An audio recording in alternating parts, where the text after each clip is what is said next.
Now we are going to reverse it, and this time we're going to look at the decimal form and change it to a fraction.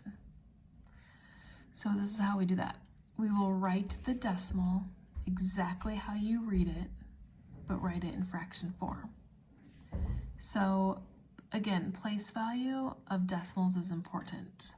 So if this is my decimal point, the place value after it is tenths, then hundredths,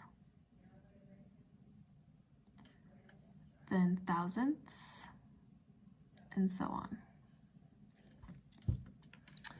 So if I have one number after the decimal, that's my tenth spot. So this would be 8/10. So how do I say 8/10, or how do I write 8/10 as a fraction? I would put 8/10, 8/10. So write the decimal how you read it. I read that 8/10, but write it in fraction form, 8/10.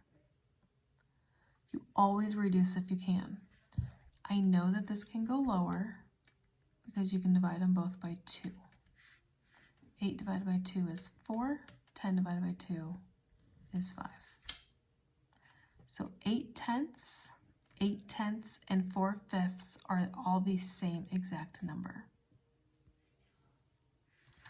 All right, this one, it's 2 over 0.48, 2 over is hundredths. So that means you're going to start out 48 over 100.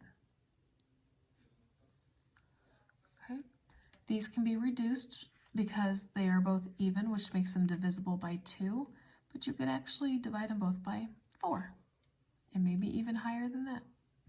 48 divided by 4 is it 12? Yes, 12. And 100 divided by 4 is 25.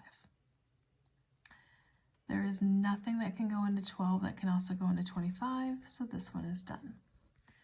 Now, again, you could have used the 2, but it would have taken you to 24 over 50, and then that would reduce down to 12 over 25. This one has 3 over 1, 2, 3. So 1, 2, 3 is thousandths. So this one's going to be 125 over 1,000.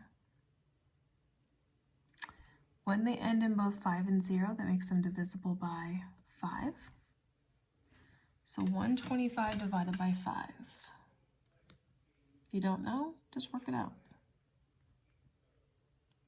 It's 25.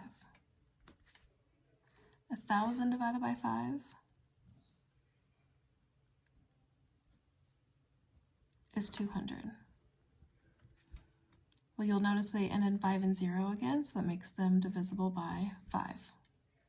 25 divided by 5 is 5.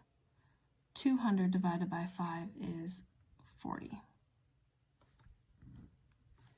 So I have 5 over 40. Well, those end in 5 and 0 again, so that makes them divisible by 5. 5 divided by 5 is 1. 40 divided by 5 is 8.